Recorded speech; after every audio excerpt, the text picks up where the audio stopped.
Well, I'll tell you now, I'm a serial entrepreneur, started a lot of businesses over the course of my life. The most recent one that people could see, I guess, is a business called Royalty Exchange, which is a marketplace for music royalties. Oh, no way. Um, yeah, I no longer run that business. I have one of my proteges is the CEO of it currently, but I still own the majority of it. Okay. But I live in Uruguay on a cattle ranch, and I do a podcast with the legendary Doug Casey, who's my personal hero and a good friend of mine. And I have two kids, one who's just turned 20, one who is about to turn 18. Scary, my daughter about to Oh turn my 18. goodness. And so my primary concerns are, and my focus is just trying to make sure they launch well into the world, Yep. and which gets us to the book part. But yeah, I just, I start businesses. If you leave me alone for too long, I'll end up starting something. That's kind of how it works. Love it. So yeah, we are here to kind of again here get to meet you a little bit and get to know you a little bit, and then to kind of chat about this book, the preparation. Nice big book. Okay, I love workbook size things. It's great. It had to be. We tried it in different formats. We just couldn't make it work. It'd be Yeah, like 500 pages and yeah. hard to use. So yeah. No, I absolutely love it. It's great. So we're gonna chat about that a little bit. First of all, I just want to kind of hear your story. So you're a serial entrepreneur. You start businesses.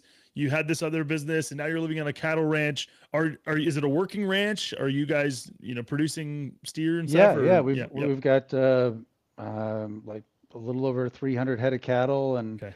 150 of them are pregnant, and so we got a bunch of babies. It's calving season now, so we're right in the middle Wow. of it.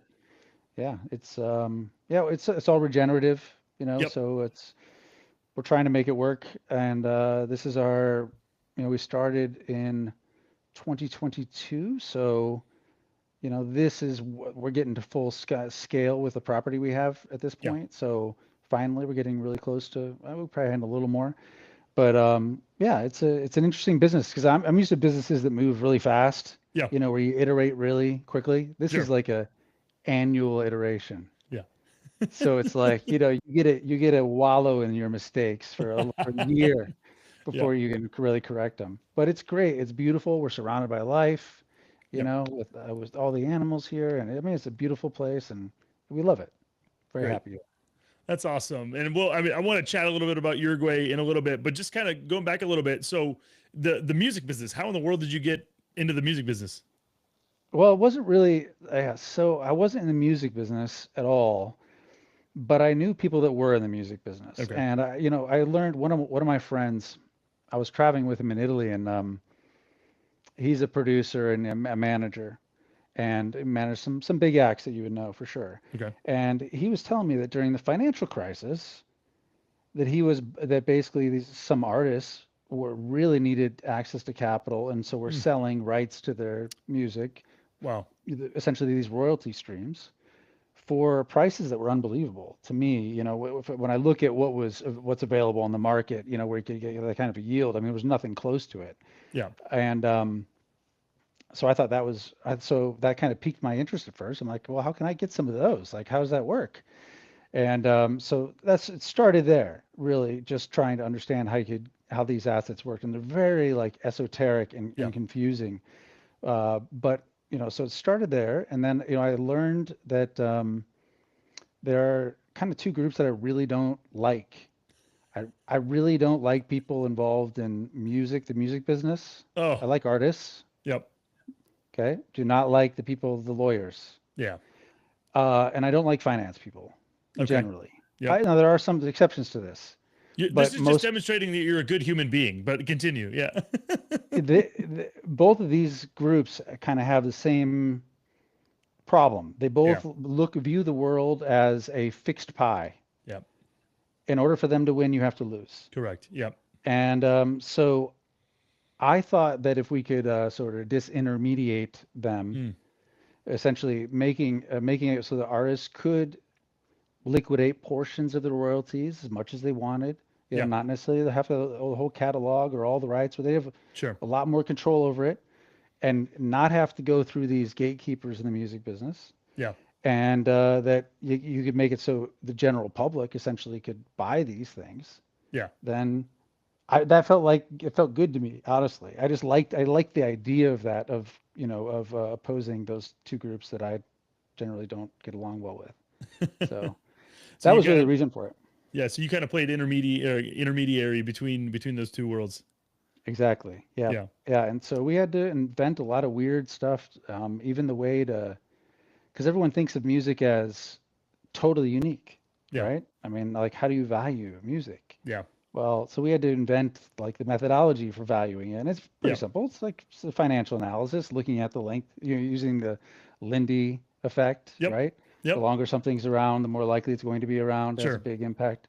Sure.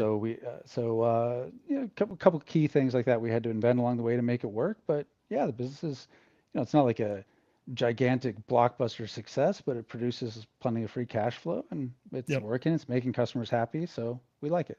That's wild, man. So basically, when we first started this podcast, I was reaching out. I had a couple bands in mind that I wanted to use one or two of their songs for the intro music on the podcast. So I was like looking around, and the one band I found everything pretty easily, pretty straightforward. But this other band, they had records with 4 or 5 different companies, and I spent literally a week or two trying to find and track down the rights to this one song, and I could not do it. At the end of the day, I'm like, guys, I want to give you money. Like, I really, I mean, I'm willing to pay, but I just couldn't figure it out because it's such a rat's nest, It is a the whole rat's industry. nest. It is a rat's nest. I mean, and it's weird because there's also, and we could go so deep in Yeah. music royalties. Uh, there's two parts to it. There's the sound recording, that's the actual music you hear, Yep. right? And then there's the songwriter Yeah. portion. Yes. So it's like the publishing and is one part of it, and then the sound recording is the other. Yep. And you really need the permission of both, and Yeah. they're often different companies or Yeah. different people involved in order to Gosh. use it.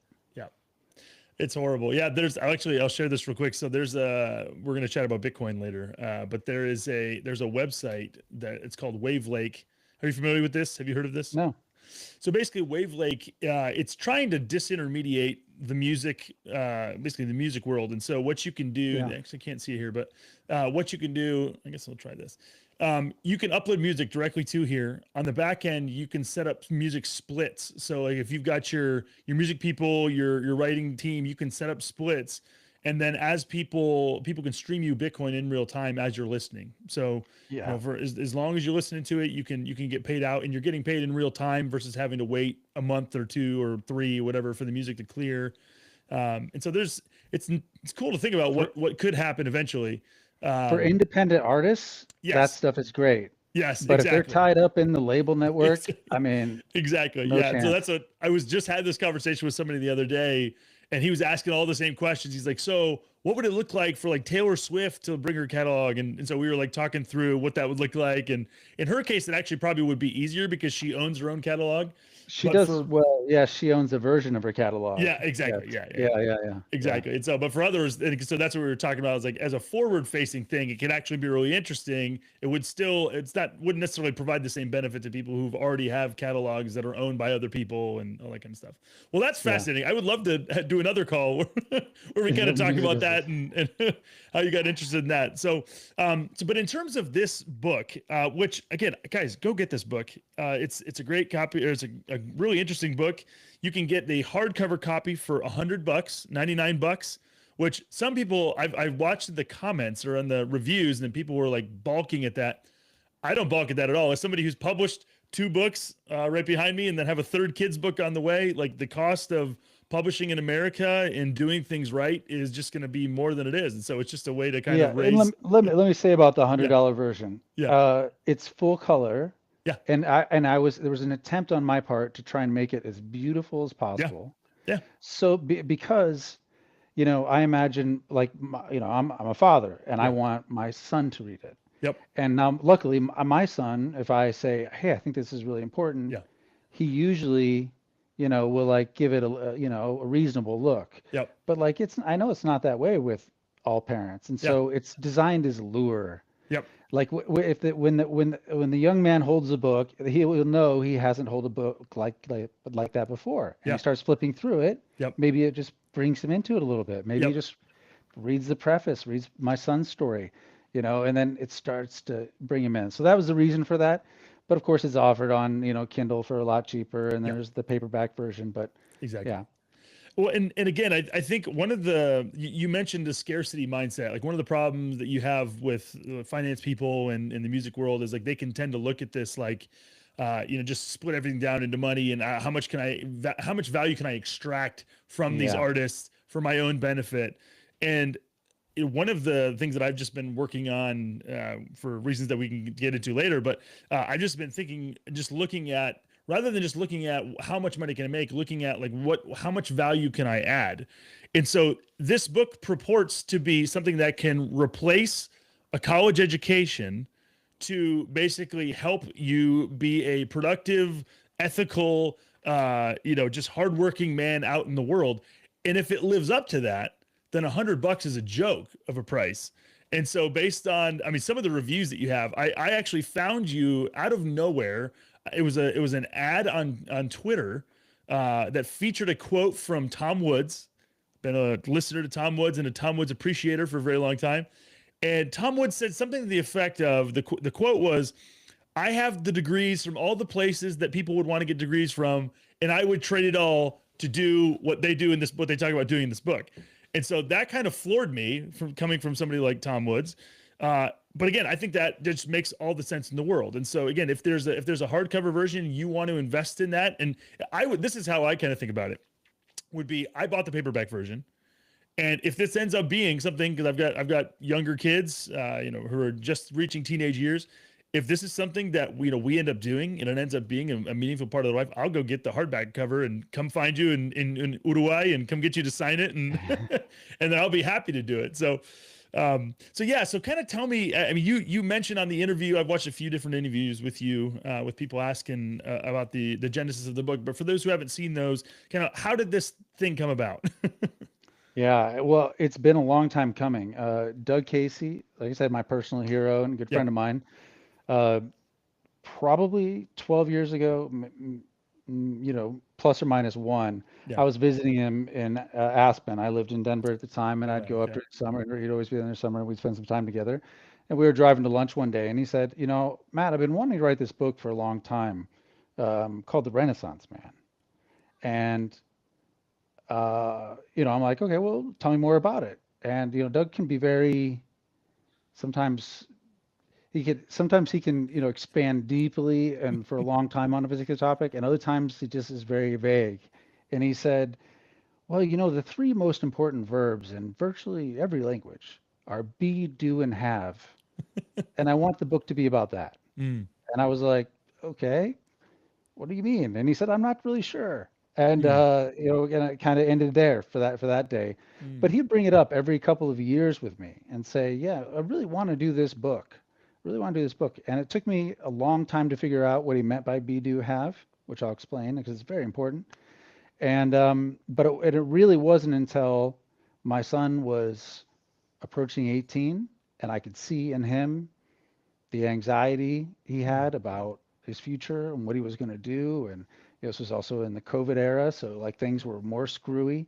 But and also because I'm a college dropout, I only and as an entrepreneur, I didn't propagandize him with like college is the key to success. yeah. Which maybe if I'd done that, he might have had less anxiety and he might have been, Yeah. at least. But so he was decided on his own that he didn't want to go to college. He always kind of knew that, I guess. And Mm, so I could see in him this stress and this like almost fear mm, about the future. And so I felt an obligation to try and do what I could to fix that. And that this book is really was done for him, mm. first and foremost. It wouldn't be quite as well constructed if it were just for him. Yeah. It took a lot of effort to put the polish on it to make it so it could be published and useful for everybody. But that's really the reason for it. And let me get back to this be do have part because this is Yeah. really important. Our society is completely oriented around have. Mm, It's we think about our goals are oriented in having, especially in a mass consumer culture. We're surrounded by it constantly. And I also discuss in the book like the psychology behind it, the effect it has on all of us when, mm, humans tend to want what others want. And so have dominates. But what people don't understand is that have is a byproduct. Yeah. It's not a, you get it by doing. Yeah. And doing is the operative. Doing is the key. Action is what really matters. And especially when you're a young man and you have enormous amounts of energy Yeah. and you're like open to novelty in a way that you, as you get older, it starts to shut down, Yeah. um, which I've been trying to rekindle in myself because of Yeah. this book and because of seeing what my son has been doing along the way. So do is the operative. Do is where the power is. Do is something that you can affect. But the only thing that really matters is the be. Mm. And no one ever asks a young man, well, what they do ask them is they're like, what are you going to do when you grow up? When Yeah. you're little, I'm sure with your kids, it's like, it's like, it's like what they can imagine. It's a fireman or it's Yeah. a astronaut or whatever, right? That's what it is. Stuff like that when they're young. As they get older, the question's the same, but way more serious. Yeah. And you're expected to have an answer. Like, and basically what the question fundamentally is saying is, who are you going to work for? Yeah. Like who's going, so you can pay the bills, so you can pay the rent. And if you don't have a responsible answer to that, then people look at you pretty poorly. And the only responsible answer, if you're, well, for 53% of Americans, apparently, is to go to college. Yeah. And college is, in Doug's words, he said this way back in the 80s. He went to Georgetown. I mean, unlike me, he's a Yeah. highly educated Yeah. man. He thought it was a giant misallocation of his time and capital. Mm. And that's when it was cheap and it was for a very prestigious university. Mm. So that's always been true, but it's also become much worse since then. And we can talk about the downside of college. But Yeah. anyway, no one ever asks, what kind of man do you want to become? Yeah. What kind of It's man do you want to be? and this is very much something that drew me to this book. Is and I'll just kind of give you a little of our background, where I'm coming from. So we're Christians, and so when I look around and I look at the college atmosphere. I mean, we're recording this a week removed from the death of Charlie Yep. Kirk, murdered on a college campus. Because of just people who don't tolerate free speech, which is ostensibly one of the reasons why you go to college, is to have your ideas challenged. And so obviously more and more the college campus is becoming something that you can't even recognize. I would Yeah. imagine, in many ways. And so this has been something that's a very live issue for a lot of people in my orbit. We're also, I have 5 kids. I've got friends Congratulations, man. thank you Good for so much. you. I'm proud of you. Yeah, Good thank work. you. So, well, if you can believe this, so the other the other 3 members who normally host this podcast today on Tuesdays, I have the least amount of kids of the 4 of us. So Holy the cow. the I the, the love it. biggest one, he has 8 kids, and then it's 2 of them who have 6, and then I bring up the rear with 5. so Man, I so love it. I only have 2, but I'm a pronatalist, man. I yep, encourage people to have kids as much as possible. yeah. I wish I had more. I really Love do. it. And so yeah, and so all of us who are on this pod who host this podcast, I mean, you're very much a kindred spirit of ours. Just I mean, these are guys who are entrepreneurs. They've started businesses. They've lived in multiple countries or multiple places around the world, starting businesses at the same time as they're ministering in different capacities, training their kids. There's one of the guys. He's got a 19-year-old and I think the next one is either 17 or 18 years old. Both of them have been working on, yeah, one of them has been a programmer since he was 11 years old. The other one's been, working on photography and videography for the last 5 years. And so very much a lot of these ideas are just resonating with us a lot. But just for the sake of the audience, can you just unpack a little bit about Doug? I read the little, it looks like a handwritten page and just It the is description. handwritten. I hand Yeah. wrote it Okay. in there. So the description of the tripart description of how to describe Doug Casey was incredible to me. So why Well, don't you I'll have to read it to remind do it? myself, Go for it. honestly. But it's Doug Casey is part Indiana Jones, part Socrates, part James Bond, and he's lived different chapters of his life, like each of them. Yeah. And this is So absolutely true. Doug is the most interesting man in the world. He's 79 now, so you wouldn't get it if you see him today. yeah, But this man he's been a competitive shooter. He's been incredibly financially successful. He's published lots of books. I mean, he's a celebrity in a small world. Um, those who know him really know him. mm, I mean, really know of him. But he's been played professional polo. I mean, no he's way. done. Yeah, he's like what is it, 57 jumps as a skydiver. I Oh my mean, gosh. he's scuba diving all. I mean, like he lived his life full of Sure. adventure. Sure. Yeah. I mean, I've gone with him to tiny countries to try and convince them to reform their governments, Oh my because that's gosh. his personal hobby, Wow. you know. I mean, What?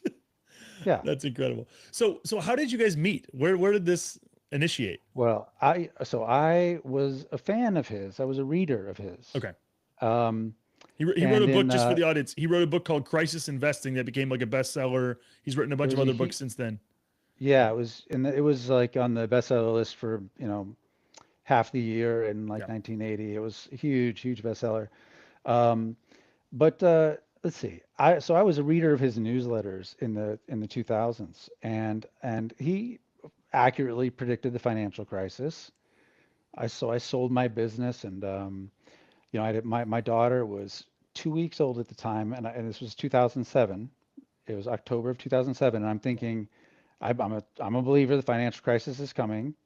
And so I tell my wife, I'm like, I think I got to go to Argentina and look at some property. And I know Mhm. it's not a good time. I Yeah. understand. Yeah. Daughter 2 weeks old, right? I'll make it as fast as possible. I'll be in and out in 3 days. It's a long, I'll spend more time in the air rather than there, but I got to see. So while I was down there looking for and buying an apartment, one day as I walk out of the hotel lobby toward the sidewalk for an evening walk, I literally run into him as he's No walking way. by on the sidewalk. Get That's how I out of actually here. met him. Yeah. That's incredible. Yeah. And And so then you guys, yeah. we moved down to Buenos Aires then a couple months later. And then, I ended up, and it turns out I bought an apartment that was like 8 blocks away from his. Wow. Yeah, I don't know. I don't know how these things happen sometimes, Yeah. but serendipity, I guess. But I've just been a real strong admirer of him because Mm. he's helped shape the way I saw the world. Yeah. Which what's one of the greatest gifts you can give somebody is like, Yeah. no, no, let me show Open you your the way the world horizons. works. Yeah. Yeah. Yeah. So It's that's how I met him. That's incredible, man. So, I mean, yeah, I mentioned to you, I've lived in Montevideo, Uruguay, and then we spent some time in Buenos Aires. I've been over there, multiple times, and actually saw U2 play in 2017 for their 30th anniversary of the Joshua Tree tour. We really Oh, that'd be enjoyed that. awesome. Oh, spending time there. But man, they've gone through a whole lot of stuff. So I saw Doug mention. So he has. Do you guys still have property in Argentina? He mentioned that he's at property in Argentina in Uruguay, and then I can't remember another one. I know he said somewhere stateside, Yeah, right. At the moment he's in Virginia. So Virginia. That's right. he Okay. has a property there still now, and he owns a lot in Argentina still. Yep. I mean, Okay. l- like a lot. Like Yeah. one piece of property is like 50,000 hectares. Oh my gosh. Come on So now. it's like that you get 2.2 times that to get acres, Yeah. you That's know? wild. Yeah. Yeah. So is he near okay, so Joel Salatin plays a role in the book. Joel Salatin, friend of a friend. Do you know who John Moody is? The name sounds familiar, So but John no, has spoken at a bunch of the conferences that Joel. He's a real close friend of Joel's. mm, John's a good friend. We go semi way back, probably about 15 years on the internet and stuff. And he's spoken at our one of our conferences we did a couple years ago. So got that connection. And so my eyes just lit up when I saw him in there. And then my family on my mom's side, their family farm is, I mean, within an hour of Joel's farm in mm, Virginia. And so is Doug like nearby there, him and Joel kicking around together, or is it someplace farther away? he's probably about he's on the water, so he's probably Okay. about a 2 hours away from Okay. them there, hour Okay. and a half Yeah. or so. Okay. But, I will say I was lucky enough to have Joel here, host him for lunch here on our property Let's in go. Uruguay Yep. when he was down here for giving a speech. And I interacted with him a little bit, online and stuff. And Sure. but he's they I don't know, he was a big fan of Doug's actually. Yep. So when Doug showed up one day at his farm, and Joel saw Doug there, he's like, Doug Casey, let me give you a tour. So when I found out Joel was going to be down here, I'm like, yeah, come over for lunch. And Doug and he were here, and so I got him to get a little personal advice on the property and stuff. So it's Love good. it. Oh, that's incredible. So yeah, I've also got a cousin who's in the cattle breeding world. It's more of the show cattle. But he, again, just real big fan. His grandfather is one of the most well-respected cattle breeders in that world. And so I've heard a little bit and discovered a little bit through him about, cattle breeding and just what you can do in that world. So you and Doug meet, you guys start hanging out within this little window while you left your, wife with a newborn in the United States. So what kind of came out of that first meeting? Was it something where, hey, we're going to go become friends and write books together? Or was that No, not at all. In fact, I actually, I'm never, like, I'm not impressed by yeah, stars, sure. I've run into them, Yeah. people in film and whatever. Not impressed. Never. But when I met Doug, I actually made a total fool of myself. I really did. And because it was such a shock to me. He Yeah. was the whole reason I was Yeah. there. Yeah. And so I think I came up to him and I said, "Holy shit, Doug Casey, you're my hero." That's what I said. Yeah. Okay. And of course he's Played real it core. smooth. Yeah, exactly. And then as soon as, and then I quickly gained some sense over what I did. And I'm like, "Oh, I'm sorry. I'm not trying to accost you or Yeah. anything, but he was super polite and, he was just walking back from dinner and, and it was just nice to meet you and and then he left. Like that was it. But then but then through other people, well, like I said, we moved down there 2 months later through other people, people know people, ended up being Mm. connected with him again and meeting him various times, while I was down there. And, the first, I was with a group of people, that were just hanging out with Doug, one evening. There were probably four or five other people there. And Doug said, "Hey, I got an invitation from the president of Palau," which I didn't know what Palau was. As one does. Yeah. Yeah, and he said, anyone want to go with me? And I sold my business before that, right? So financial crisis, Yeah. got out of the Yeah. markets, all the shit, Yep. and I didn't have that much to do. So I'm like, not know even understanding what I'm signing up for. I'm like, oh yeah, I'll go. So I get home and I'm Googling Palau. How do you spell that? It's a South Pacific island, Yeah. tiny little country. And anyway, so I ended up going with him a few times to Palau. Traveled with him a lot in different places actually over the years. And basically, I wanted to be around Doug as much as I could. So I was like, any way I could provide any value to him in any way, I tried to. Mm. Um, if nothing else, by being someone who is sincerely interested in Yeah. learning from him, I think that Yep. helped. And then there was just this luck of proximity because we were so close in Buenos Aires. Yeah. Eventually, we moved back to the U.S. and we were in Denver, Colorado. And turns out he spends his summers in Aspen. Get out of You here. know, so just gave us lots of opportunity for us to spend time together. And I would just anytime if I ever got an invitation, I said yes. Yeah. You know, and yeah, that's it. Just then it's a number of years pile on with that kind of thing. And Yeah. eventually, I ran a company for a while. The only job I've ever had was this newsletter publishing company a friend of mine owned. He got kind of big and he got a little out of control and he wanted some help. Was kind of burnt out. So I ran that company for him for 3.5 years and ended up Mm. buying Doug's publishing company then. And anyway, that was just, yeah. And I did lots of things with Doug over the years, lots of different things, but nothing business wise, really. We never did any business together except, I mean, I was running a company that did buy his company. So you could say Okay. technically we did then, but really the only thing we ever was during COVID, we started this podcast that we do called Doug Casey's Take. Yep. And at that point, the world was just messed up, right? And no, and I was just, and I thought we were kind of trapped at home anyway. So I'm like, Doug, how about the conversations that you and I have normally? Why Yeah. don't we just record them Yeah. and just see how it goes? Yep. Give him something to do because he was kind of shut into, and he, from a social life, and so that was kind of the first business, which wasn't really a business. Is it even a business now? Hard to say. That we did, and then we ended up starting a newsletter after that. Because Doug's thinks that if we do anything, we should make money doing it. Yep. Even though he doesn't need the money and I don't need the money, but so we started that, and then yeah, and I guess a couple other businesses since then. But mostly what I've done is I've been trying for the last 3.5 years, I would say in great part, I've been trying really hard to help Doug do the things that he really still wanted to do Mm. in his life because, but doesn't have the energy to do or doesn't Yeah. have the inclination to do on his Sure. own, because I just admire him so much and I'm just trying to help. I love it.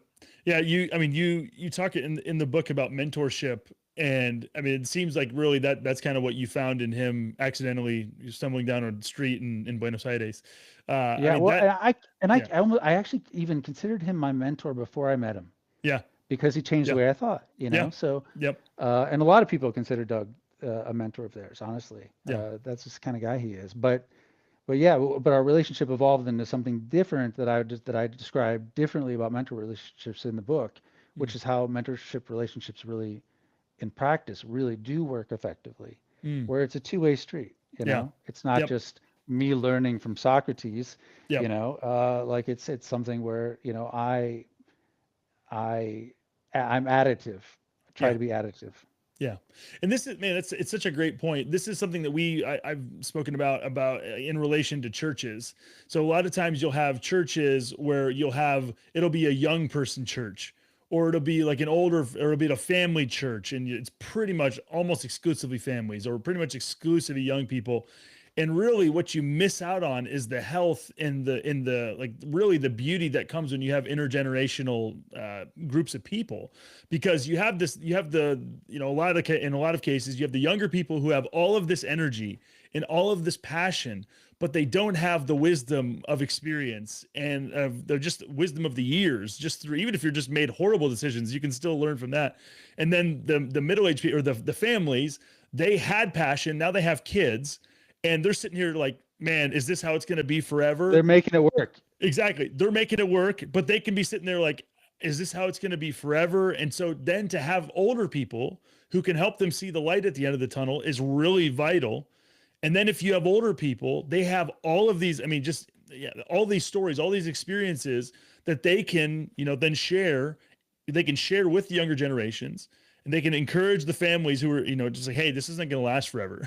Don't Yeah, despise these days because they go so quickly. so Um, quickly, so and then quickly. and then they can be encouraged by the younger people just by the energy that they have, which is kind of what you're describing. So it is such a beautiful thing, the way that, God's designed the It's world to work, where we all benefit from one another and doesn't leave room for us to despise each other. right, and that's what's happening now, Yeah. right? This anti-boomer talk, and it, Yes. it goes the other way too Yep. with the boom, and I'm against all of it Yep. because I've and I think this is part of the way our institutions are structured to this point where we segregate you by age group and Mm. you're that way through your whole life, Yep. through college and then usually in your career track and you know, y- and people don't, people are separated from their families, so even your grandparents are this, so the relationships aren't as strong as they once were. And I think this is one of the biggest mistakes that is made in society today. The value Mm. of intergenerational relationships are so powerful. Like I'll give you one sad story. So Doug had there was this men's group in Aspen. They would get together every week for lunch. And these guys in Aspen, I mean, these are like super successful guys. Mm. Old, but they're all old, retired. But they were like titans of their industry. I mean, these guys were like Yeah. everybody was at their beck and call because they like these were guys with a lot of power. They still have a lot of money, and and so I went to this, uh, and I called it the old man lunch with them because it was all old men. Yeah. I mean, much older than me. I was the youngest person there by far, Yeah. and I was like, and I was like going there, and because I was actually interested in these guys in their stories, and they all had interesting stories. And they all had to live extremely interesting lives and very Mm. successful lives. I was like that, a bar where there's all guys and one hot girl walks in. Yeah. They all wanted just someone to listen to them. Their kids didn't even listen to them Yeah. anymore. Yeah. They didn't want to hear their stories anymore. They didn't want anything Yeah. to do with them. Yeah. And so these guys, it was so sad Yeah. actually to me Yeah. These fountains of wisdom were basically Yeah. separated from the Yeah. youth. And what young people, so what I try and dispel primarily in that chapter is this intergenerational problem, and let people know that like it's the fastest way to succeed in life is actually through intergenerational relationships, Mm. because not only you're young, you have energy, you can be really intelligent, you can be really resourceful, but you don't even know where to point that Yeah. energy. Yeah. And they could be like, hey, there's this thing like this side project that I basically have thrown away Yeah. because I just don't have time for it. Yeah. But you might be interested in that, Yeah. and you're like, and it could be a wild opportunity for you, Yeah. or the introductions that they make, and I Yep. mean, and they want to. Yeah. The older generation wants to help, just like Yeah. you might experience this yourself with younger generation now, where Yep. you're like, you see somebody who's like full of good faith and fire and energy and intelligent and is going somewhere, and you're like, how can I help? Yeah. How can I help? Yep. You want to, and people think that those people don't want them to win, but it's Yeah. not true. Yeah, and this is something. I mean, again, it's funny that I wasn't anticipating talking about this, but that really is. I mean, I would attribute and would love to kind of hear where you would attribute that fault to. Like, what happened? What happened to School, where that started being? Yeah, go ahead. school, School. Yeah. school and work. I mean, it's mostly school though, because you are with your peers all the time, Yeah. and you meet a lot of young people today who are totally institutionalized through the Yeah. school system. Like their if their parents come over and the kids are with them, and the kids don't even think that they're supposed to talk to the adults. Yeah. They're like, oh, this is adults thing, so I just will sit on my phone or whatever, and they don't even understand that. They think that the adults are for the adults, Yep. and it's because they've just been so isolated. Yep. Yep. I think so much, and of course there's lots of other dynamics where, this idea that in Latin America it's very common for a young man to live with his parents until he gets married. Yep. Not when he's 18 and out the door. Nope. It's Yep. like, why would you go and take on that extra expense and set up a whole nother household Yep. when, you could be here, Exactly. and of course, you have to balance and the understanding that it's no longer a kid, and so you have to constantly adjust Yep. your expectations of them in the household, like so that like giving them more freedom so that they can still be an adult living with you. But like that idea that 18 and out the door is this American idea, it's Yeah. just insane. And I Yeah. mean, that's what I grew up under, Yeah. but I think it's just crazy. Yeah, no, it absolutely is crazy, and we've talked about this. I think one of the big reasons that's enabled it. I mean, we talk about the radical individualism that the United States is known for, and there's a healthy form of that to a degree. But I think another factor that contributes to it that doesn't get discussed a lot is the fact that the United States has held the reserve currency of the world for 75 years, whatever it is, however many years it is. And so like this is something that it just gives you much more purchasing power and enables you to have the monetary freedom at a higher rate than many other places to be able to live out on your own and kind of not need your parents or not need to rely on extended family to the same degree as you would. Or again, the psyop that you're describing is more within the public school, or if you public schools or public universities, they're trying basically to just work to just independendize you from your families as much as possible, just by in a lot of harmful ways, I would say. And so Yeah. like this is one of these things where we're trained, yeah, exactly, to get rid of, to get outside of our parents' constraints is kind of the way that it's looked And at as soon as possible. it's considered a failure. The basic standard is that you should be financially independent Yeah. from your parents, Yeah. right? That should be now no, and I agree. That's a great thing. There's Yeah. nothing wrong with that. I mean, Sure. that's a healthy thing. Sure. But no other form of independence is considered, by the way. Correct. It's just that you can pay your rent, Yeah, you exactly. know? So you Yes. get a job, you start paying the government the taxes they do, Yep. and you get your own rent, Yep. and become a good consumer. Yep. And it's a crazy ideal. So I value independence in every other category higher with Yeah. my children than financial independence. Yeah. because that too, that's a have, it's a byproduct. So Yeah. the other forms of independence have a lot more to do with being. Yeah. Yeah.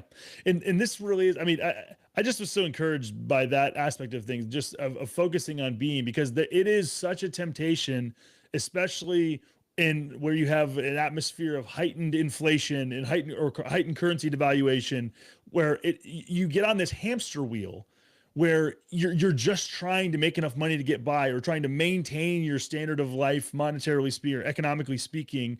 And so you get to this place where you don't like, because you're so busy trying to stay in that wheel, that you lose the time to, or like you just fall into, choosing not to prioritize spending time with your neighbors or spending time with other people, or it's one of these things where it is a choice, but then it's kind of not at the same time. It's like this reinforcing, hamster wheel that you get onto.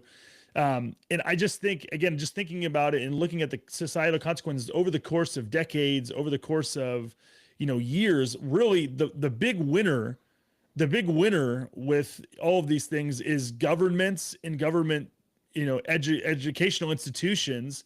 And the big losers are the kids themselves and then their parents. Like the family goes in there, Family. they drop their kids off, and then basically they get blown up because they give away all of this authority to these governing structures and government educational institutions who don't have the same incentive alignment for the good of the family. Like they're trying to just exist. This institution is, and the kids are a means to that end. And so it is just, the more that you think about it, you're like, why are we doing this again? like, The entire thing is screwed up. And I yeah, mean, and this is why sending your kids to college today is much more than just a misallocation of time and capital. yeah, It's actually literally dangerous. yeah. I have a friend who told me when I told him I was working on this book, he he told me one of the scariest things I've ever heard. He Mm, said, "I lost my daughters mm, to the university. yep, They will have nothing to do with him." yep, yep. And it's his son he still has. He says his son is Mm, still okay, but he lost his daughter. Sent him to the best colleges in the yep, U.S. and he lost his daughters to the university. yep. I mean, how terrifying is that? I mean, It that's it unbelievable. it's horrifying. And then again, as we mentioned, we're talking a few days after Charlie Kirk was shot, and this, kid, the guy who shot him, apparently, grew up in, a decent home, at least it seems like, based on a little bit of information. Mom and dad in the picture, and then, goes off to university, is even only there for like a year or something like that, but then meets people and apparently gets radicalized to do all these different things. And so just who you give your kids with and who you entrust your kids with to shape the way that they view the world, and to shape then how they see themselves. This identity question, this is what, who you are, the being question, is such a humongous thing. It's so big and so important, and the downstream consequences last for so long. Like that's the horrifying thing about it. Right. And the thing is, it it's a question we all want to answer for Yeah. ourselves. Yep. Who are we exactly? Like Yep. what makes us different from other people around us? Yep. What is the something substantive, something Yep. meaningful? A young man wants something that of meaning, Yep. and they want to be somebody, and so they recognize they need to do something meaningful in order to become something meaningful, Yeah. And so, but without this rootedness and around being first, you get into a lot of trouble. And so the way we try and handle this in the book, it seems trivial at Mm. first when I describe it, but let me explain. It's three Yeah. part. We have them draft their own personal code, Mm. and there's three parts to it. The first part is essentially a set of rules that they set for themselves. Now, in general, I do not like rules. Hmm. I'm, I don't like rules. Yep. However, the rules that I set for myself, I found to be incredibly powerful Mm. for myself. And essentially, so we asked them to do some introspection about looking at themselves and look for the things that when you do them, you feel small. Hmm. Like for instance, if you asked me to have dinner on Friday, and I wasn't up to it, I just didn't feel like it. I could say the little white lie, I'm busy. Yeah. right? Like it's no great deception. It's a little Hmm. white lie. Hmm. But for me personally, it makes me feel really crappy when I do that. Yeah. You Yeah. know, it does. And so it's one of my things. Like I'm just gonna tell the truth. And I'll say I'm not up to it this Friday. Yeah. You know, it's been a long week, and so Yep. how about another time? It's not, Yep. and it's not harder to Yeah. tell the truth, but we go. Otherwise, we're going with the flow. If we don't create these rules for ourselves, Mm. we end up just mimicking the crowd or going the path of least resistance. And so for a young person, when they do this, if they pay attention to things that they do that when they do it makes them feel small or Yeah. makes them feel a little bit of shame, and it will be things mostly that only they are aware of. The Hmm. rest of the world might not even know that these Yeah. things have that effect on them. Hmm. But if they simply say, they write them down. I'm not going to do these things anymore. Hmm. And again, it may sound trivial, but what this is the formation of the self. Yep. This is the formation of the being. This is them deciding what they are as opposed to going with the flow. It's the beginning of masculinity, which real masculinity is not the all the Sure. manosphere nonsense, you know. Yeah. Yeah. It's the ability to say no. Yeah. No, I'm not gonna do it. Yep. I'm not gonna do it. That's it. And just draw a line in the sand. And that like that meant that and if I think about how different the world would be if men did that Yeah. today. And so are you familiar? So I mean, I guess I want to kind of unpack that a little bit. So when you think about, obviously there's going to be rules, you're going to find these things. Is this something where like you think that these rules are something that you kind of like that each individual person creates for themselves kind of like out of thin Yeah. air, or is it something that they kind of discover as being desirable? So is it something that's like I created from I within the think person, or is it something that they go out into the world and find and then align themselves to because they see it out in the world? no, and I think the risk is when they see things out in the world, it does not make them. Now I do think obviously having good role models is very important. Young men Sure. have really crappy role models, Sure. but that's something different. Okay. That's something different. That I'd say that relates much more to the second part of this. This is an internal thing. It's Okay. recognizing when you do something that makes you feel small Hmm. and just saying, I'm not going to do that anymore. I'm Yeah. not going to do that. And and everyone has them, and they could be things that really make them feel ashamed when they do it, Hmm. and or it could just be a little thing that just makes them feel small. And I do think talk when you talk to your kids about these things and that you raise them well, like they might be more readily recognizing in themselves these things. Sure. But anyone who pays attention to to themselves for even just a couple of Sure. days, just while monitor, they'll see it. So, and I think these have to come internally because they they are rules they must set for themselves, because again, this is the defining of the self. This is the place where they're for a lot of people, they will think like the little white lie is no big deal. Hmm. There was zero harm caused, Yeah. and it's no big Yeah. deal. For me it hurts, so I Hmm. don't do it. But I Yep. wouldn't expect that of anyone else necessarily. I understand. Yeah. um, Deception I don't understand, like real Hmm. deception, that's bad. Yeah.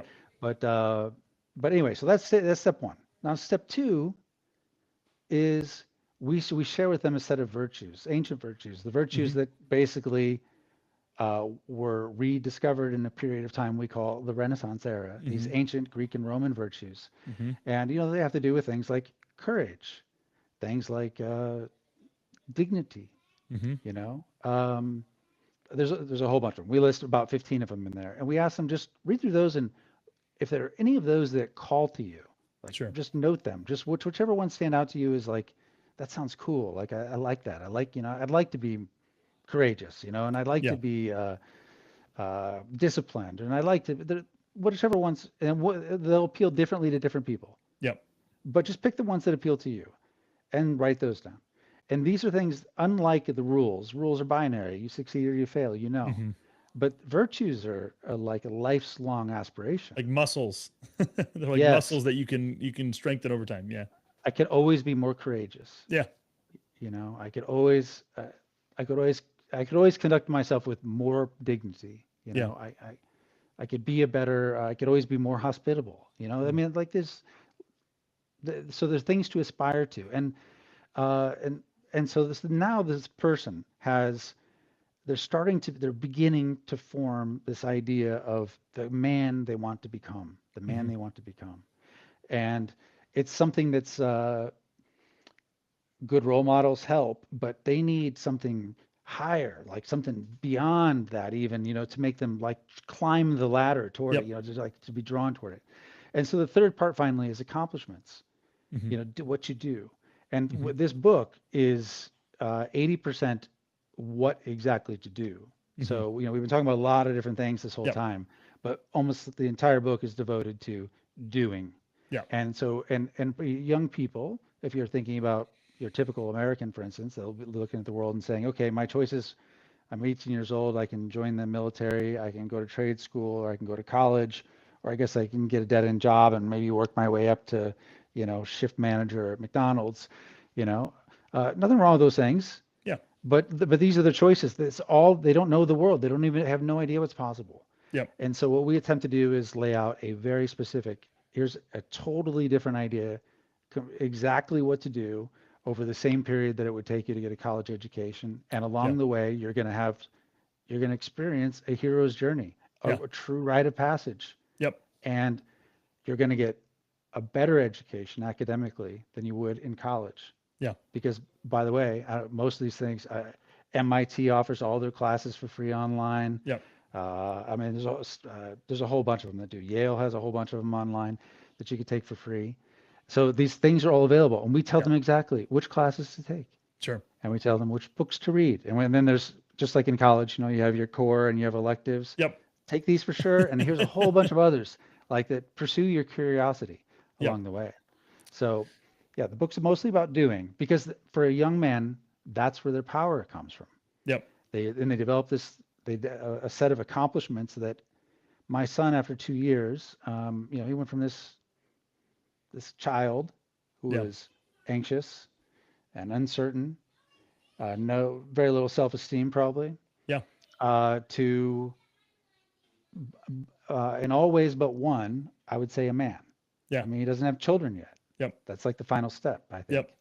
Yep. But every other way, he's a man now, and his list of accomplishments are shocking. Yeah. I mean, you've done what? You sailed through the Strait of Magellan? Never, you're a private pilot. You know how to fight. You know how to save a life. He's done some really wild stuff over That's just the incredible. 2 years so far. He still has 2 years left. Yep. Yeah. And, No. And and this. maybe I didn't explain this. My son has been our beta tester for the book. So he's this wouldn't be possible without him simply because we had to problem solve along the way Yeah. from both managing. There were two main problems had to do with practicalities, like Yeah. how and what and when and how to structure things. And then the other part was the psychology of it Yep. because you're swimming against the tide. You're Yep. doing something no one else is doing.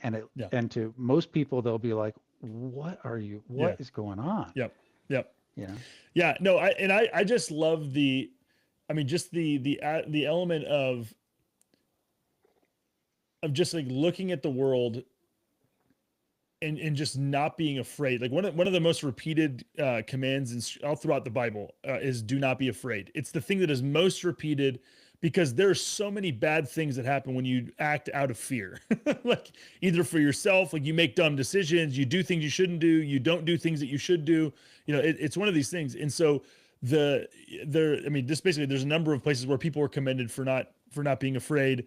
There's one, I believe it's Proverbs 31. It talks about a woman who basically isn't afraid. And so it says that she laughs at the future. And so when I've like listened to some of these, listened to some of the interviews and been reading the book, that phrase just keeps coming to mind. Like the goal is to create a man, to mold and create a man who laughs at the future. And so who's somebody who's not afraid of, oh, we have a government uprising. Okay. I need to work with my hands. Okay. I need to fly a plane or a helicopter. Okay. Like just somebody who's developed optionality through their skills and just with their mind in terms of how they see themselves, they see the world. I think it's just something that generally, I mean, again, I guess it's not required that it comes, but I think for a lot of men, you kind of reach as you get older, you get into your, late 30s, 40s, you kind of get like a sense of confidence. Some of it comes through the ability, like having some savings or having skills through your career. I think for a lot of people, and again, it would be interesting to talk about the relationship of fathers and sons, and or the lack of relationship that we just described, and how that's kind of delayed some of this happening, to the degree and to the extent, to the degree, at the same pace as maybe it's happened at different points in human history. And so, yeah, but all that to be said, I just, this is a set of conversations that I'm just so grateful that you guys are helping to exist. Again, I'm sure there's going to be lots of people who, especially in that initial part, the being, you're going to have the full gamut of different opinions about, hey, should we do, is Socrates really the guy? What about, Aristotle? And so like, you're going to go back and forth, but by and large, I think the thing that people can take away, it's not that, it doesn't matter, because again, we should want to know and interact with and be sharpened by the ideas of the past that have stuck around till today. But I think at the end of the day, anybody can basically identify, hey, this is who I am, and this is how I know, and this is the confidence that I have to rely on that going forward.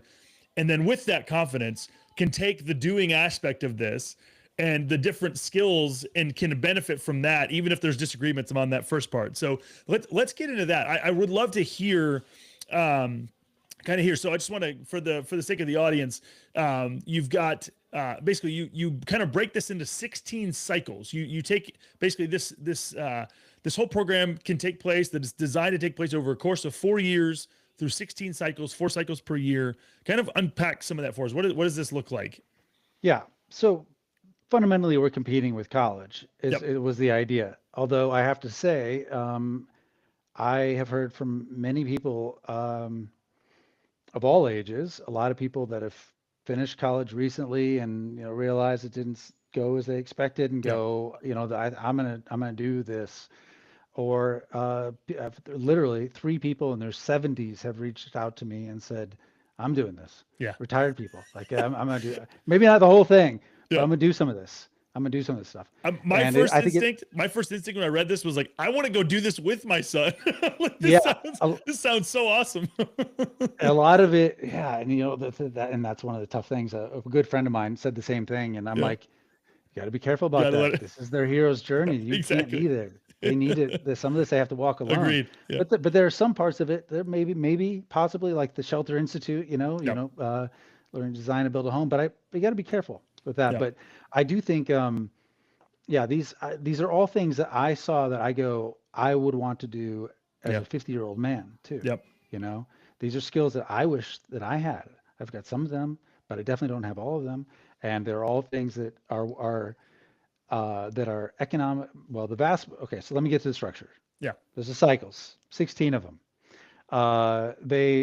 The key part of every cycle is what we call the anchor course. Now, the anchor course could be a couple of weeks long. It could be a couple of months long of that 3-month period. It's the main event, the main thing that you're doing during that period, like getting your private pilot's license, for instance, might be one, or getting your EMT certification is another. The sailing thing that Max did, and around the Falkland Islands and then through the Strait of Magellan, that was 3 weeks long of the 3 months. So you basically pack that in first, that first thing, that's the main event. And then you build up everything else you're doing around that, all the other layers of a cycle. And the other layers of the cycle are the academic portion, which is online based. We tell you which classes when, and give you and show you some electives too. There's some specific reading assignments, and also, and like my son read more than 50 books last year. Wow. So that's a lot. I mean, I didn't read 50 books until I was like 35, I think. When it took me that long to get to that reading level. But it was driven by a lot of it by his own curiosity, because there's a lot of room in there to fit in other stuff. So he's studied other things he's just interested in. Yeah. I've read several books multiple times because they've meant different things to him as he's gone through all this. So anyway, so reading's a big part of it. And then we have a whole list of activities, things that could be potentially an anchor course in and of themselves. But that we encourage people to devote a portion of their time to. And this is all broken down in an exact number of hours per week and all this stuff. And I can explain that in a second. but we encourage them to get exposure to these different activities. And these activities range from learning a musical instrument to foreign language to playing chess to skydiving and scuba and Yep. all kinds of different things. Okay. Love it. And but to set aside that separate time to do these things as part of it. And because again, this makes an interesting man. Mhm. One of the things that Tom Woods said is like the person who does this will be the most interesting man you know. You know, they will have Yep. done it. And Max is like totally head and shoulders above his peers, and that, no doubt about it, and in many other ways. But Let me read this. I just want to read this one, just kind of to illustrate this point. This is on page 17. It says, you're referencing Robert Pirsig's book, Zen and the Art of Motorcycle Maintenance. And it says, in one vignette, we find a poor, uneducated, greasy-haired but curious motorcycle mechanic who realizes that if he's going to torque a bolt properly, he should learn a bit about metallurgy and how aluminum relates to steel. That leads him to chemistry. An interest in that leads him to physics, which will lead him to astronomy and astrophysics, which leads him to philosophy, which takes him to ethics, which leads to ancient history, the modern history and English literature. And so I just absolutely love that. As somebody who's a philosophy major in college, I'm just like, this is what happens to me. I'm like, oh man, this is super cool. And then you find yourself going down this rabbit hole of all these different interests that you never would have imagined you get into. And so I just absolutely love that. this is how we actually learn. Yeah. This is how learning actually occurs. Yeah. Learning does not occur through the structured process that is offered in the classroom. We Hmm. learn the game. The game Yeah. is there are certain facts that have to be memorized. Yeah.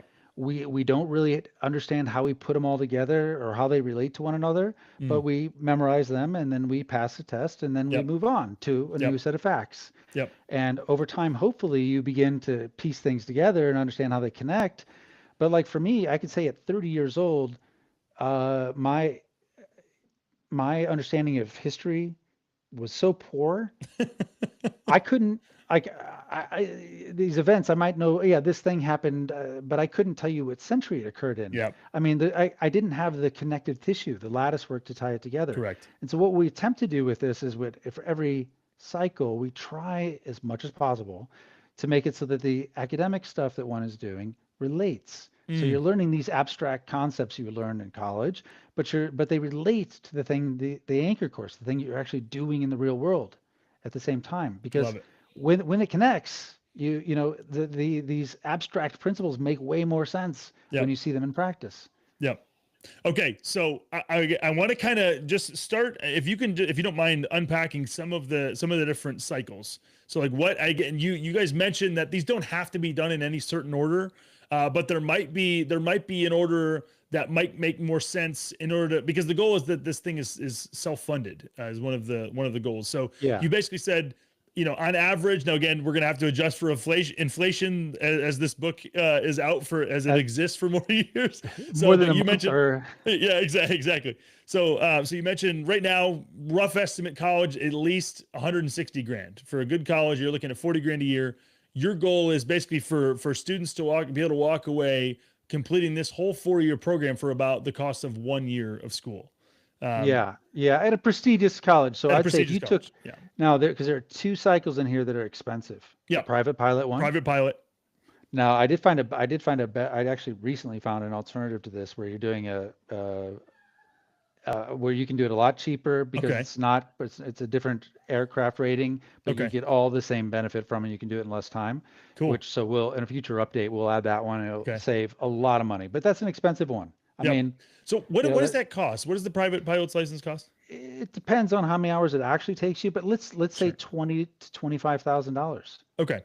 Okay. So it's an expensive one. But Yep. you don't have to do, you don't this is like you don't have to Sure. do Sure. we also teach people how to make their own cycle, so you can Yeah. build it on your own. But the 16 we have, that's an expensive one, and then there's another expensive one called Heavy Now, where Mm, basically you learn to operate all this crazy heavy machinery. that's right. Okay. Okay. Now I think that's like 12 grand. Okay. So that's also an expensive one.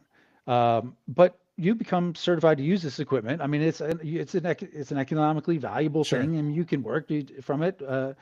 Sure. So it does provide a lot of value, and it's cool. It's really cool. Like I believe a man should be able to operate basically any vehicle or machine you get into. You know, I mean, Yep. I just think you ought to be able to. Yep. It's all, at least it should be something you aspire to, Yeah. you know, to do that. Yep. And so the first one is actually probably the easiest one for people to start with is the one my son started with, which was EMT. Mm.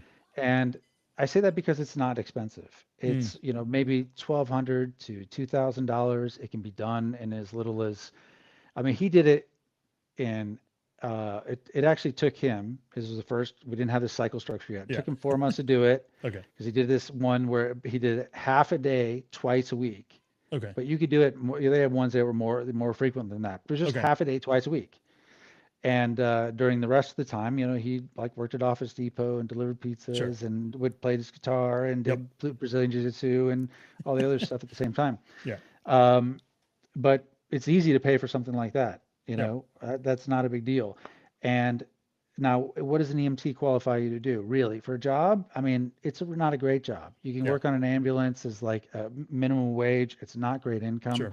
So, but it is a real skill. Yeah. Like having the ability in, if you encounter a terrible, unfortunate situation, Yep. have somebody who knows actually what to do, Yep. who knows how to assess the situation and can leap into action. I mean, Yep. what a gift that is That's to incredible. give an Yeah. 18-year-old Yeah. who basically otherwise they come out of college and they literally don't know how to do anything yet. Yeah. Yep. I mean, you know, they know these ideas, So but they what don't. is so in terms of EMT, I absolutely love this. This is the greatest. I have a buddy who kind of he lives his life like this to maybe not the same heights, all the different cool things, but he's lived internationally. He's actually lived in Argentina. We worked together in Uruguay. He's a great guy. But what's the youngest you can be to get your EMT certification? Is it 17 or is it what You does that know, look like? I don't know. He was 18 at the time, Okay. and I think he probably could have done it younger than that, and I'm sure it varies by state. And so with that one, how did you get? Was it like was there a school that he went to, or was there? Yes. Yeah. Okay. Got Yeah. you. And this is the one where we don't tell them, the other ones we tell them exactly where to go. The Okay. EMT one, Yep. it's very local. So Okay. you could still be at your parents' house. There's one Cool. around you. If you're in the Yep. US, there's one not far from Max. There was one that was 15 minutes, Okay. you know, from where he was staying at the time. And so it was easy. It was so easy for him to do, you know, very low risk, Love it. you know, Yep. it's part-time, you know, like easy. So Yep. stepping into this for a guy who, you know, had a lot of social anxiety, you Yeah. know, and it wasn't like sending him off to Thailand to do Muay Thai for 3 months, which he's doing in January. Yep. So that's an easy one to do. And Okay. and from there, I think that you work during that time as well. We encourage people to work as much as they can. You're Yep. young, you have energy, like earn some money. And you realize, I mean, for the 2 months he worked at Office Depot, he saved like $5,000. Yep.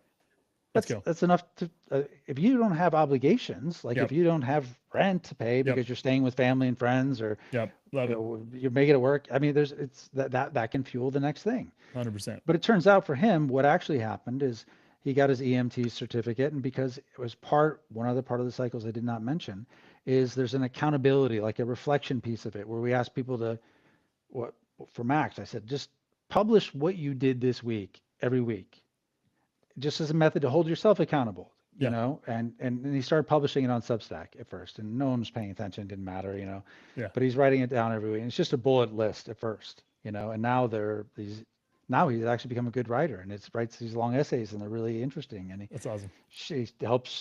he teaches what he learned, you know. That's really Um, cool. but basically through that he got some subscribers. One of them happened to own a company where basically they worked with western states in the US to fight wildfires. And Let's they go. said, you know, this EMT thing, you know, these jobs kind of suck. Yeah. But during the summers, you know, we work for, you know, you can work for us for the summer now that you've got the certification. And when you do that, you earn $600 a day, Yeah. Let's go. you know? Yeah. And so Yep. that's what he did.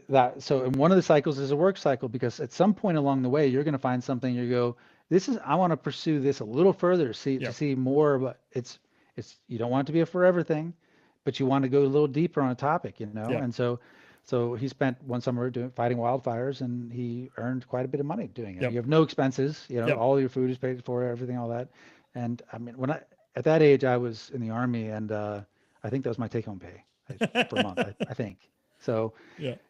but that's inflation is a big part of it. I Yeah. understand. But 600, there are people that he worked with there on those fires that that's literally the only job they had. Yeah. They would do that in the summer, and the rest of the year they wouldn't work. Yeah.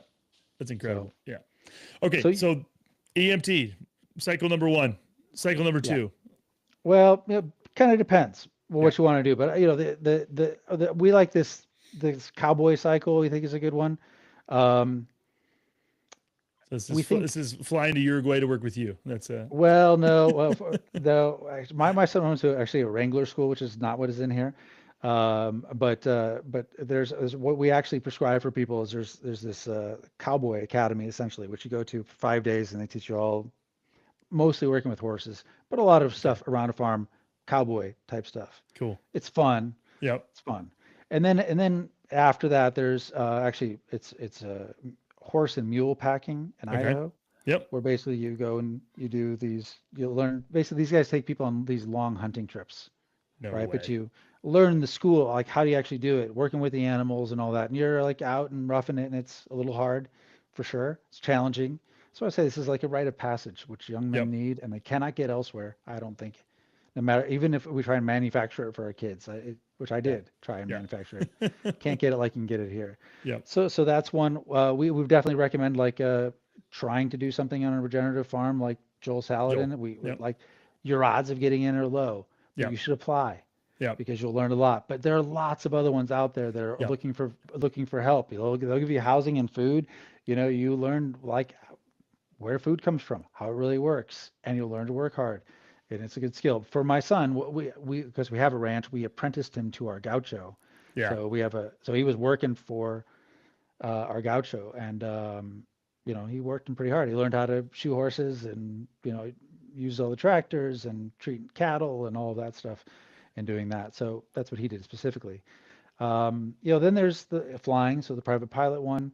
There's there's a welding cycle. There's a great school Let's in go. Canada where you can learn to weld, which is a great skill to have actually, in high demand and pays extremely well. If you It's take it crazy. far, you can make a lot of money doing that. Yep. So most of them are designed to deliver real skills that have Mm. real economic value, Yep. which then as they compound, you get this like, Scott Adams has this concept called skill stacking, where you Yep. add these weird things together, and the value you can provide to the world is really unique. It's You awesome. combine these things together. Another one is going to the Shelter Institute in Maine, where you design and build a house in 3 weeks. Yep. Now, you only put up a timber frame Sure. of a Sure. Sure. Sure. house, Yeah. in 1 week, but the design part, the first 2 weeks are the really key parts because, it's for most of us, it's a mystery. We don't even understand how it works. We don't understand any of it. But you really would have the ability to design and build your own home after that 3-week course at the Shelter Institute. Wow. Um, so that's a fantastic one. So the sailing one has been by far for my son the most extreme adventure one that he's Yep. done. He got terribly seasick a couple times. Sailing around the Falkland Islands, it's known Oof. to be extremely rough. Yep. And he was with one of the best high latitude captains in the world, and so we recommend using the same people. So And with but he that learned one, he have sailing experience before, or it was just totally virgin, hops on a boat? zero. And so this is you found a random guy, or you found like friend of a friend connection to a captain who's like, hey, we can take somebody who knows nothing. This was recommended to me by a ex-Navy SEAL who is a captain himself. Let's go. He Okay. said, he said, Max should do this. That's incredible, man. Yeah. Yeah. So So there's that's a one. yeah, go ahead. No, I was gonna say that's the one we recommend. So that's what the one is that's in here that we recommend people do. In the book. Yeah. Yeah. There's a school, a Christian school here locally, and they do a bunch of things that are very similar to this. So they have, they do like normal, quote unquote, normal school. They go half day, Monday through Thursday, and then they have no school on Friday. And on at least I think two Fridays a month, they do something as a school. And so one of the things that they do every month is they go sailing. So they have like a sailing club, and so they're like instilling this. Another day they're processing chickens. So like they go and they get all these chickens and they teach you how to like do all this stuff. So it's a It's not a very pleasant process, but it's a no, good but it's a experience. great, exactly, great thing to learn, very helpful thing to learn. So okay, so sailing, that's been the one that he's enjoyed the most, Well, was it's been probably the the most toughest. intense. It's Yeah. been the ones where he that was the first one he came back from and was different. Oh, okay. Okay, it was Yeah. just different. Yep. I mean, it was at the ends of the earth. It was yeah, where it really the profound change came, I think, from Mm, that one for him. Um, yeah, like I've tried to identify the point where he went from boy to man, and maybe it was mm, that one. Maybe it was after mm. that. He did the private pilot one also. Yep. And so that's where he is now at this point. Now, Okay. he's currently in the entrepreneurship cycle. Okay. Okay. So, um, in this, the way the cycles are fundamentally structured, it goes from like the like doing things, real things you can really wrap your mind around, get your hands on in the real world, like very physically oriented, shaping the world around you first, and then moves to more abstract things. Okay, so like entrepreneurship is fantastically abstract. Yeah. Like, what problems do I need to solve? Like, what product would I offer or service? And then figuring out who the customer is. And I mean, there's a whole bunch of stuff. And so in 3 months, Yep. setting up and at least securing the first customer Yeah. and delivering a product, Yep. at least that is the basic benchmark. Um, does it mean it's a business that they would, continue on, or That maybe, was this one. Yeah. maybe they fail Yeah. completely at it Yep. and learn it. I mean, I've failed a lot as an entrepreneur, so like, there's no problem with failure here. But within 3 months whether or not the business makes any Yeah. sense anyway, Yep. you know.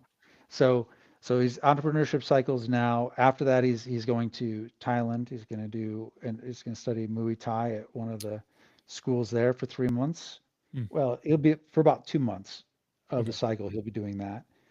Um, let's see, what's after that? I'm trying to recall off the top of my head.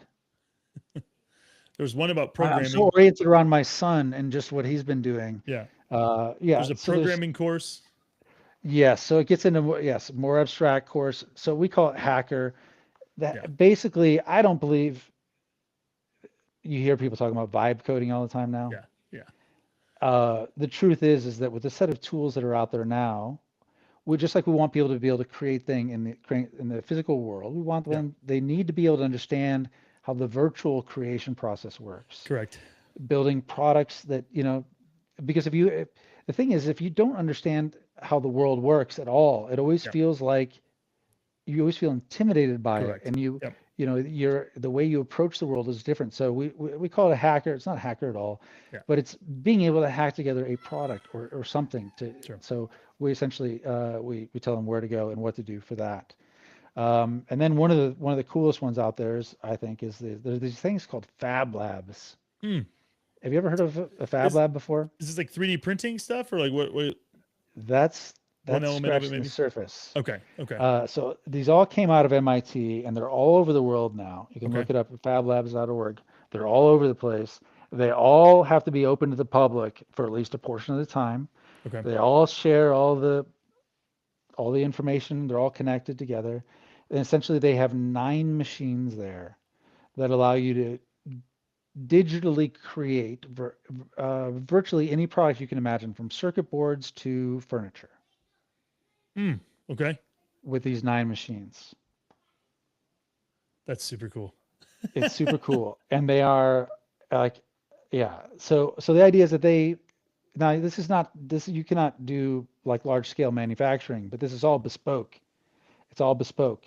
Yeah. So, but you can create anything at these things, and there's a huge knowledge base you get to Mm. leverage there and how it works. And so we tell them some courses to take along the way in doing it, but a lot of time is spent just in the Fab Lab. And all these are open, like I said, to the public. Some are open, uh, you know, 7 days a week to the public, and others might be only open 2 days a week to the public.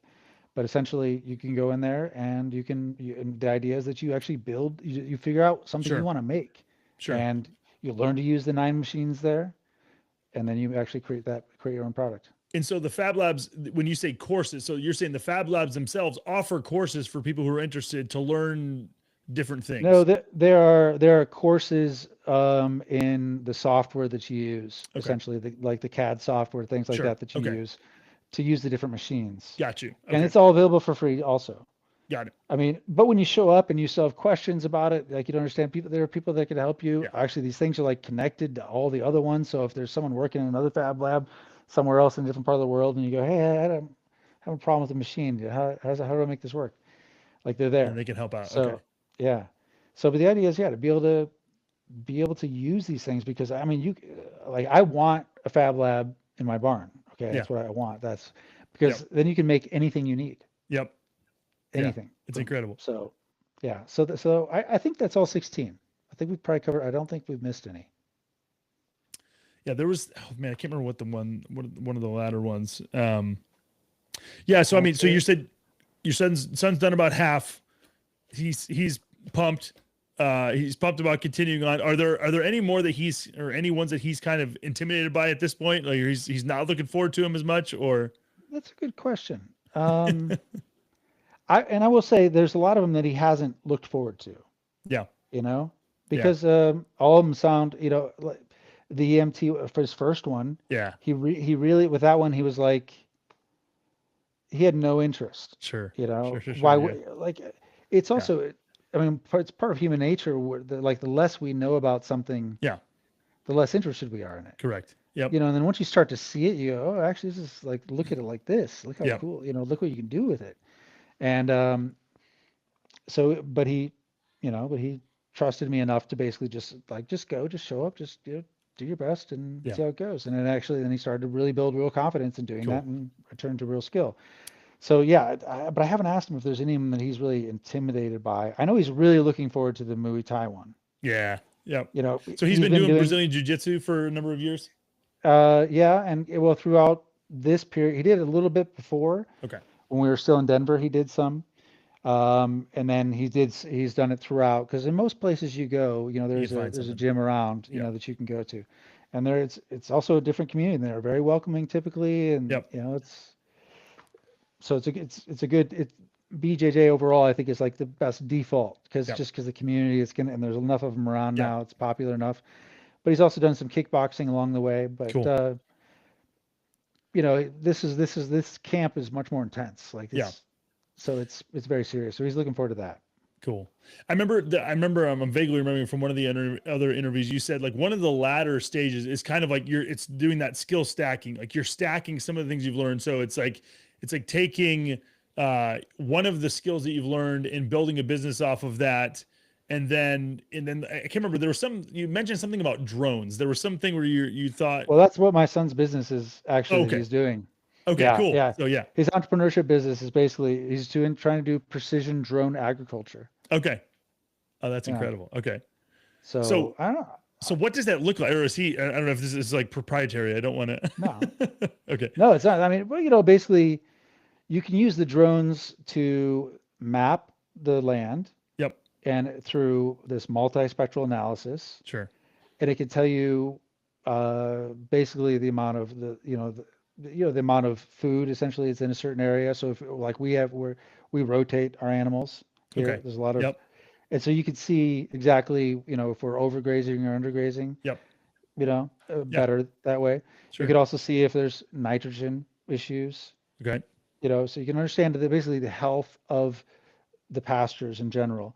And a lot of times when like you really don't want like the Joel Salatin method, it's like you don't touch the land. Yeah. But sometimes sometimes you do need to do things like Sure. for instance around here it's endemic around us for it to be very low in phosphorus. Okay. And so you need to put some phosphorus in the soil, to get healthy growth. Yep. But it's not necessarily everywhere. Yeah. And so you can essentially map out exactly where to do it, where you might need to put some seeds Got you. also, and you just deliver specifically with the drones. So you With the map drones. Okay. first, and then the drones go and they do it. And so if you don't have tractors, you can do it with the drones. Yeah. And the Wow. drones can do it just in targeted, just the right areas. No, you don't waste seed, you don't waste, and the That's fertilizer you might incredible. be using. And yeah, it's a more effective way of doing it. and a lower cost way of doing it for the farmers that are doing it otherwise right Yeah. now.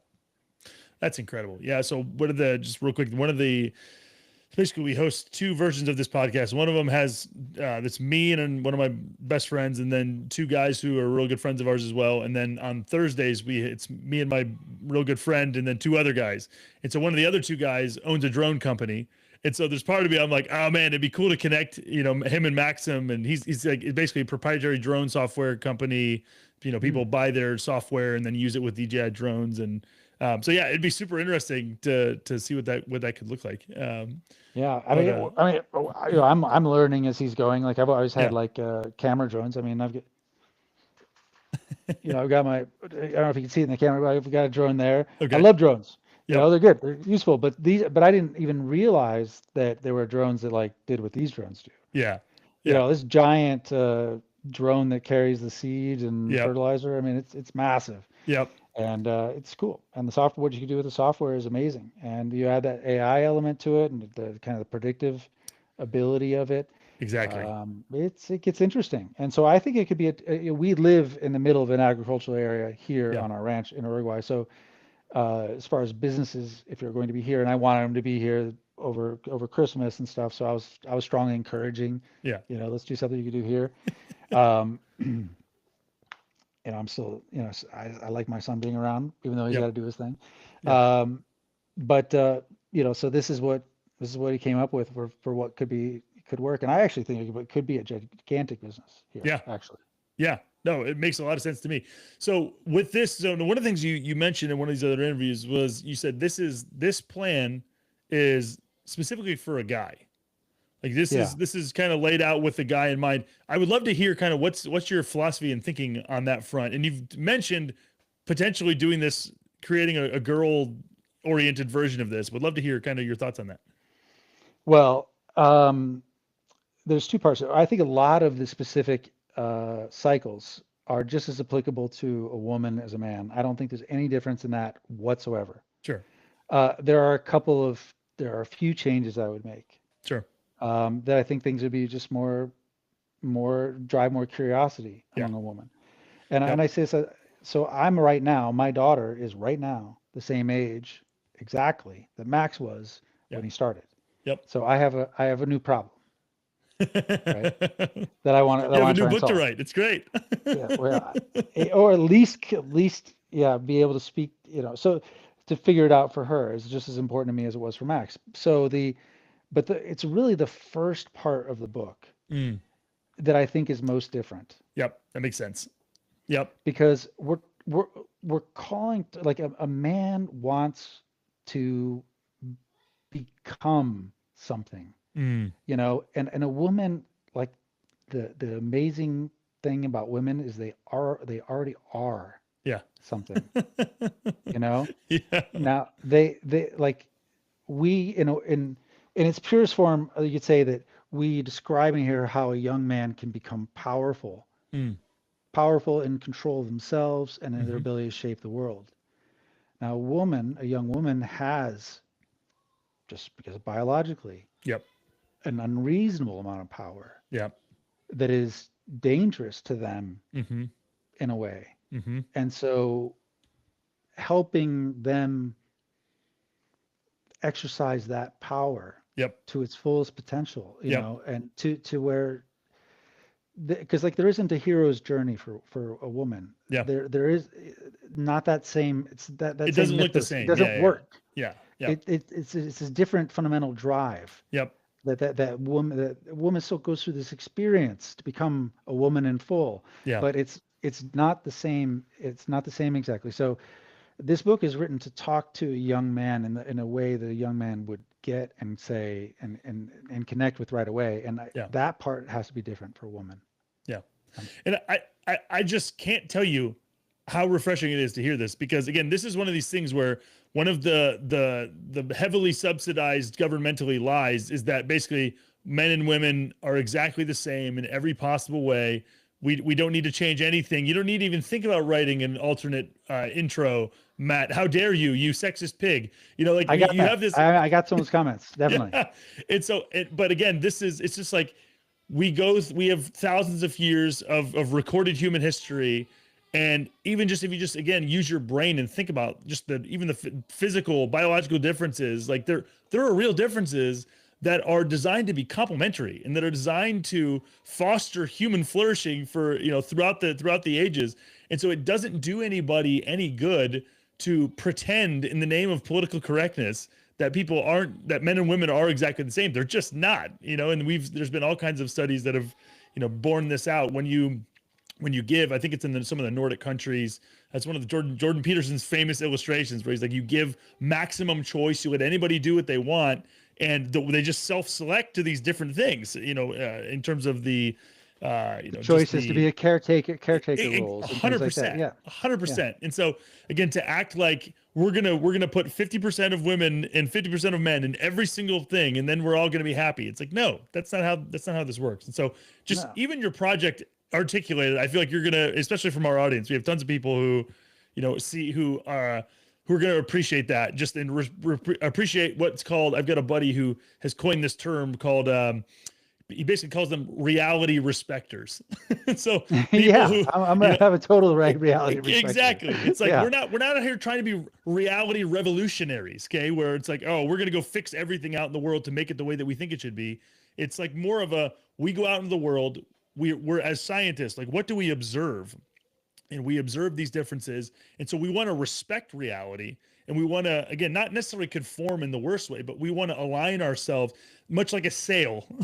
A sail is designed to catch the wind. And so you want to position the boat in such a way that you can catch the wind that's there in order to then use that for, your own purposes. And so, so I'm really fascinated. I'll be looking forward to hearing more about, the female side of things and as somebody with boys and girls. So, I think the reason why it is boy oriented is because this was my best attempt to try and the information that I thought my son needed at that time. Exactly. Yep. And the direction he needed in order to become who he hoped to become. Yeah. That was it. And with and so the version for my daughter will be the same. And my daughter's a totally different human being. I mean, she's like, my daughter is like radiant. Yeah. My son is not radiant. I don't know what, that they're different. They're totally different. So I'm just dealing with reality because I'm only concerned with the boy who is in his state of mind, his hopes, his dreams, his fears that he's dealing with at that particular age, and his motivations are different. Absolutely. And this is something as well where, I mean, this book is written by you and Doug, right? This is written by two career men who've been men for their entire life. And so like some of this, another thing that I appreciate about this is really what's embodied in this book is just stewardship, right? It's you guys are taking your experiences and you're trying to steward those experiences by passing them on and package them and thinking about and excluding and including, and you're trying to do that in an effective way. And again, just the project overall is just something I'm just really encouraged by. I find myself, I find myself just longing for, in different aspects of my life, longing for, experience and longing for, all right, oh man, I would love to talk to somebody who's kind of walked through this process. And I have found them to varying degrees. But I really do think there's a lot, especially among younger guys, there's a lot of frustration and they feel frustrated and hopeless because they've been because there's been an absence of specific instruction on this topic. They're just thinking it's totally normal just to be a lone wolf out there in the world trying to vibe code your life. And in reality, like, this is just a totally abnormal situation throughout time. You were just throughout all of human history, you have men who are leaning on their fathers or leaning on other men, leaning on grandfathers, or again, people in your community. And now we just don't have that as much because of this heavily subsidized institution of the university that's supposed to fix everything for you as long as you surrender your children and enough coin. And so I think that this is, I think the way, when I look at the world right now, I'm like, this is this heavily subsidized experiment that's doomed to fail. It's not sustainable in any real way. It's going to fail. And so where are the off ramps? I think this book is one of great off ramps. It's one that you should take, you should chew up, you should question, you should yell at it, just be like, no, I disagree completely with this element of it, but go out there, go to town, and really just do the work, because I think in doing the work and thinking through these things, exactly what your goal, what you've talked about being your goal, is going to happen.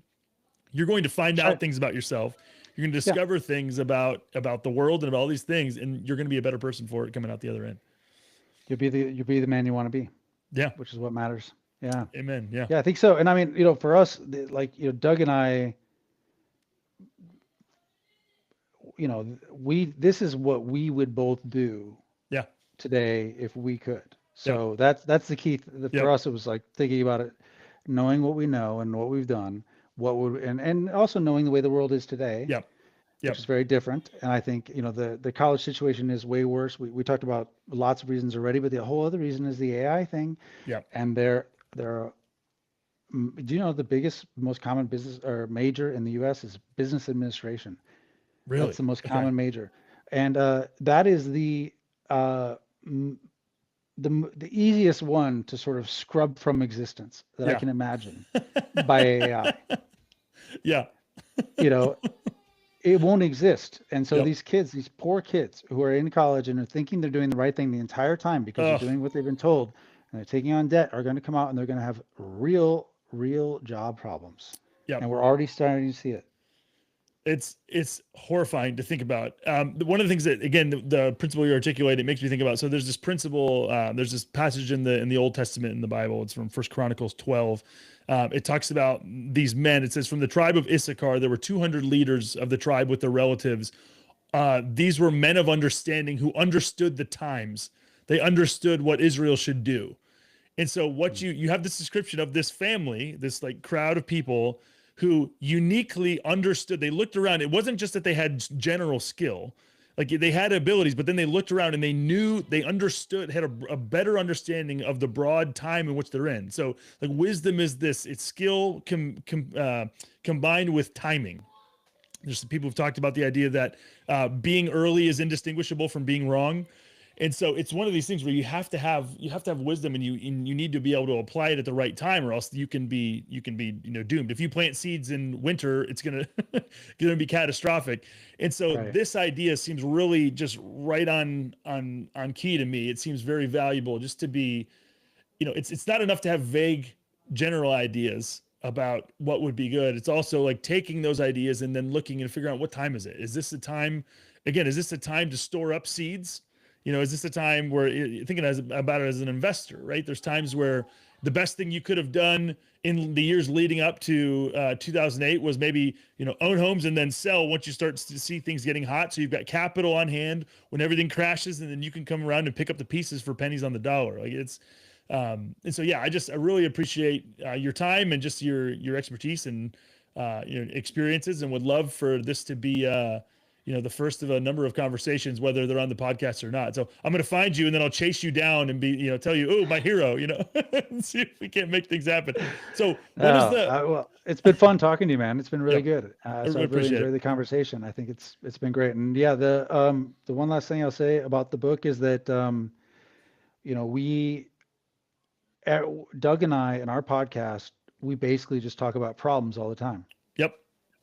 And in our personal lives, we're always focused on solutions. Yep. I mean, that's why I live on a regenerative cattle ranch in Uruguay. Yep. That's why, there's but the thing is a lot of that doesn't translate well to others. And so, we focusing on problems will make you insane. And the only answer to the problems that we face, I think, are radical personal responsibility. Yep. That's it.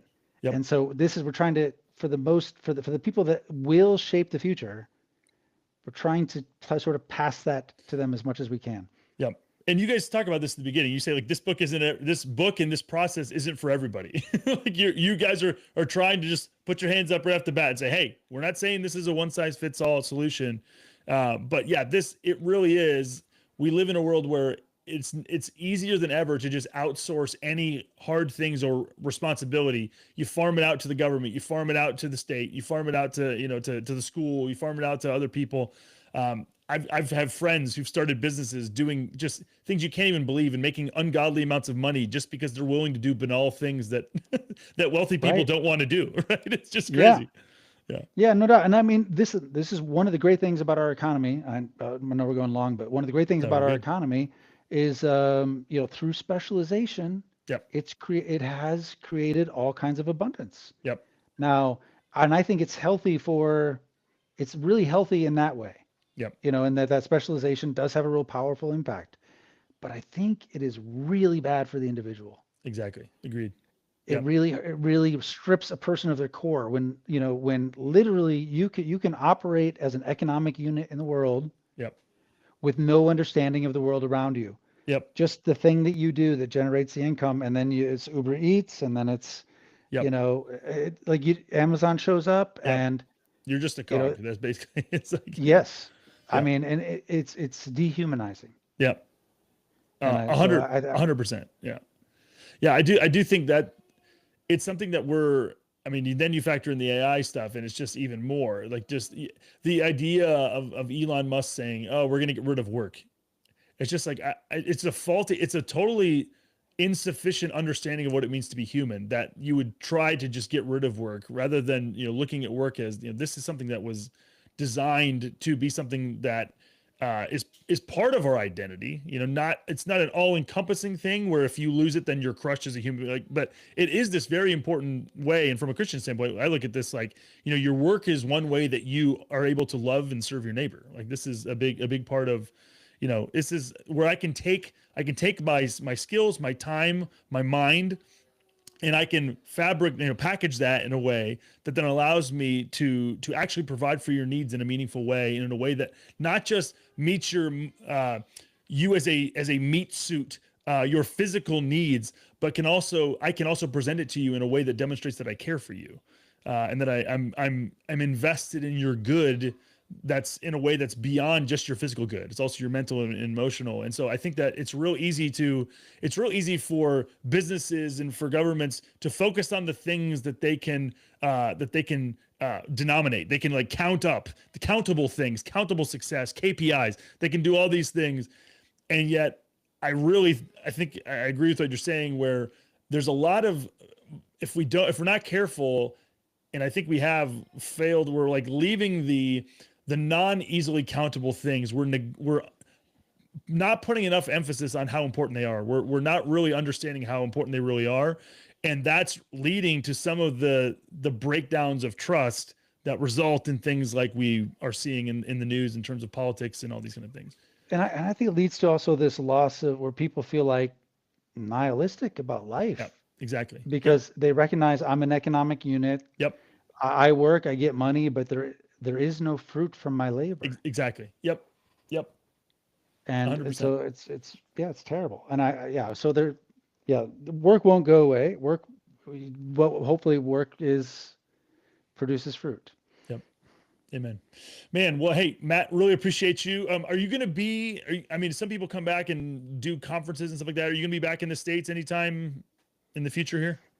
My only current trip I have planned is to Azerbaijan with Doug Oh, okay. at the end of October. Let's go. Okay. And I don't know. I think we might do something.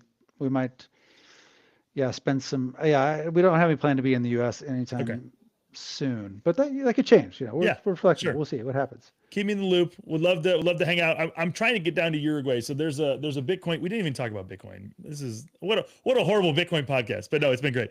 But there's a Bitcoin conference in Buenos Aires every year. Yeah. I've been trying to get down to it for the last couple of years since we've been back here, and I just haven't been able to do it. So maybe next year, and we can hang out. But Well, if you do come down, let me know. Yep. yep. Would love to do it. Well, hey, enjoy the Uruguayan beef for me. For those of you who don't know, Uruguay has some of the best beef in the world. It's just more cows. More beef consumed per capita in Uruguay than anywhere else in the world. As it should be. Matt, really appreciate you. Actually, here, do this. Tell people where they can find you in terms of like website or Twitter. You can put your Twitter handle or something. Okay, so first of all, for the preparation, you can go to thepreparation.com. Essentially, this we hope will end up being a kind of a hub for young people who are doing this, because we encourage people to post on Substack Cool. what they're doing, and then we can connect them and feature them and all of that there. So thepreparation.com. Obviously, the book's available on Amazon. It's published through Amazon, so it's the only place you can get it. Unfortunately, I wish it weren't, but it's just, that's the way it is. Yep. And let's see. The other thing is Doug Casey's Take is where you can see me talk to Doug. We usually do 2 podcasts a week, typically mostly for good karma and to entertain ourselves. And when we do them less often, it's because we just don't feel entertained, honestly. So there's that. And then we have on the financial side of things, we publish financial newsletter at crisisinvesting.com, which is also on Substack. And it's got a free e-letter you can subscribe to if you want. But and on Twitter, it's Mattpheus, Mattpheus. Okay.